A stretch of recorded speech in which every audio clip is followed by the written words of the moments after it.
Okay, so how to diagnose, or one way to diagnose where a problem might be coming from on your car. You can use yourself a stethoscope and take off the end piece, and it's still a stethoscope. Now this minivan here might be easy. I might not even need this, but I got a rough idle, or it kind of stutters and putters a little bit on acceleration, and not all the time, but it's beginning to be a problem. So I was getting ready to replace the spark plugs and the wires maybe, but some of those are kind of hard to get to. Like 3 are in the front, 3 are in the back. In the front and 3 are way back there where you can't really get to. So I might just replace the coil pack first, right here, where they all go to. So right now I'm just listening for the tick, and I'm going to take my stethoscope up there and listen, see if I can hear any odd sounds from that area to help determine. You hear that little tap or tick? That's a spark. And if you can see a spark, it's at least 10,000 volts, even though, well, that's not what we're rated at here overall. There's another half of it here, but and so right now I'm able to listen inside of this unit. Oh, and I just saw the spark right there coming off of that one. That's a sort of maybe easy fix. That means it is probably going to be, if the spark's coming out of there, see that? Ooh. That means that it's probably that this boot here, the spark plug cable boot, is bad. It's lost its insulation ability. You need to keep the spark inside to travel down the cable. If I touch it, yeah, you'll hear me yelp. But how much to replace those then? Easy fix, sort of. Well, that one looks like it goes to the back side. I might try to snug it up a little bit, and then if I need to, replace them. Okay, so we're back. We turned the vehicle off because now it won't shock us, most likely. Just check it and see if I can make it snugger. That's pretty snug. You want to be careful, the battery cable's nearby too. Want to inspect it real close, see if there's any cracks. Any cracks in this is also going to let the spark come out of it. So, and it'd be a lot easier to replace the coil pack than it is to replace the spark plugs on a V6 or any V-type engine if they're facing this way, where half of it's way back here, where they didn't think of the mechanic at all. Thanks, future and past designers. Yet. So the job's probably not done, but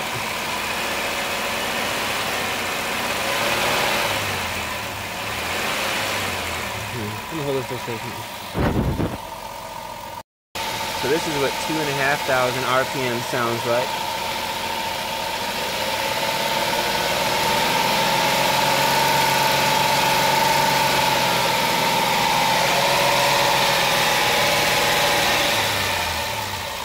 I do hear a tick at about 3,000 RPMs. I'm going to check that out with our trusty stethoscope, or automotive scope. Or, in ancient times, it was called a Pinnell horn. Those are fun too. Again, all you need is a stethoscope, and you just take off the end. I mean, you could really use a stick too, if that's all you got. You could take a stick and put a stick to your ear too, and the sound travels through it too. It's called reconnaissance. I'm not pronouncing it right, but reconnaissance? Ah, whatever, you know what I mean. It's like acoustics, but through stuff.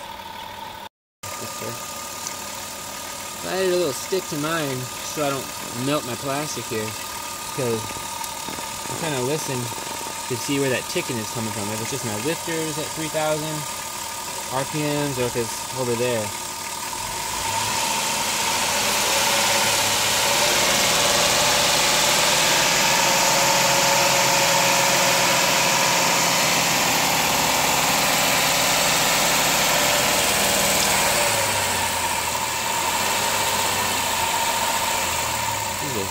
Garbage stick though. A hollow stick would be best. Got a flat tip on the end of it. That's okay. I'm making it work.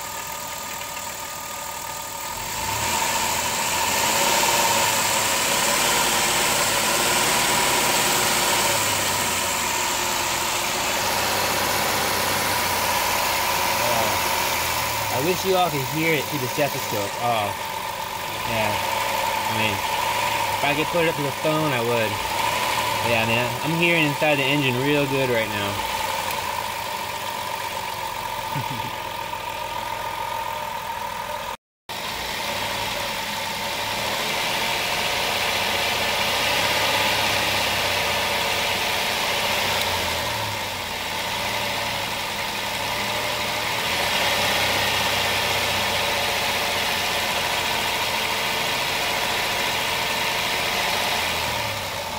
Another good tip too about electricity.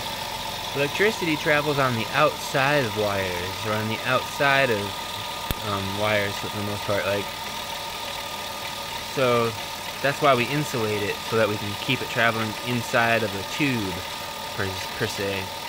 It looks like that one's still missing, and there might be a hairline fracture there, a light little bit of gray that I can't wipe off, and so that means the silicone, or I forget what they call the material that they make the housing out of, but it's probably not silicone exactly, but some kind of insulator is failing a little bit.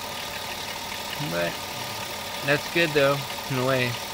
So I'll probably just replace that before I go through the trouble of replacing the hard to get to spark plugs back there. Alright, so I inspected this one, and I don't see any cracks in the housing itself. Maybe some hairline stuff there, and that could be enough to be weak enough that the electricity can fling through it. Then when you're diagnosing these, or if you're replacing it, this one here is cool by design because it's labeled at least, so because each one has its own number, like 1, 2, 3, etc. This one here is 6 in this case, I think.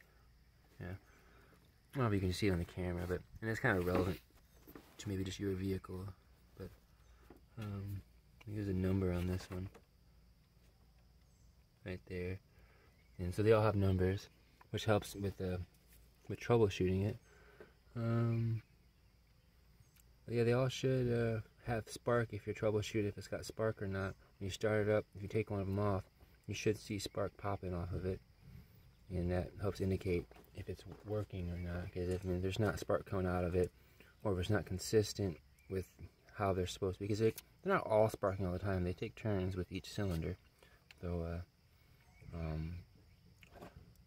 that's just one consideration. And if it's really weak spark, that also could mean it's failing too, because it should be a pretty considerable spark. Let's go start it back up here and hook this up and see if it's any better with a tight fit. And if not, then we'll swap it out.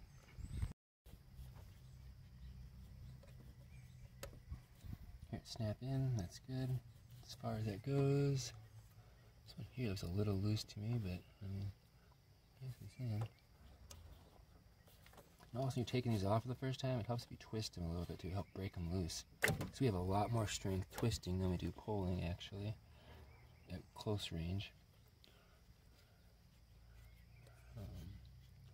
Pliers really help a lot too if you don't have the finger strength, because then you will. Hear that snap on, but let's see. Yeah, I think as far as that one goes, just a little farther out. Okay, we'll start it up and see if it's still ticking. And it also takes a little while for it to warm up sometimes before it will start ticking or showing failure, because you need a certain amount of heat buildup for, because things expand. It's called thermodynamics. It applies to all areas of life, really. Machines, people, all that stuff. We all experience thermodynamics, or like you can put a warm rag on you if you got a wound. Not a wound, but there's certain kinds of injuries where heat helps versus some injuries cold helps. And but in this case, once the vehicle warms up to working temperature, everything's a little more expanded, and little things like water can get through places, and or electricity can also get through places when things are expanded. So just let it warm up a little bit. If you want to work the throttle yourself, so at the front you can do this. It helps increase the heat and energy going through it. Helps simulate if you're actually driving. Because for me, I only notice the problem when I throttle it a little bit.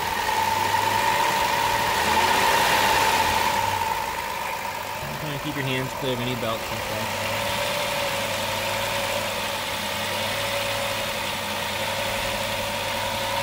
Right now we're at about 1100, 1200 RPMs.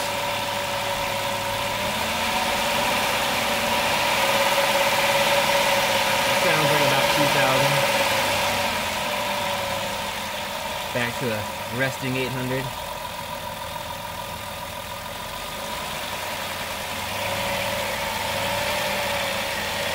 And it didn't take very long for it to get up there last time.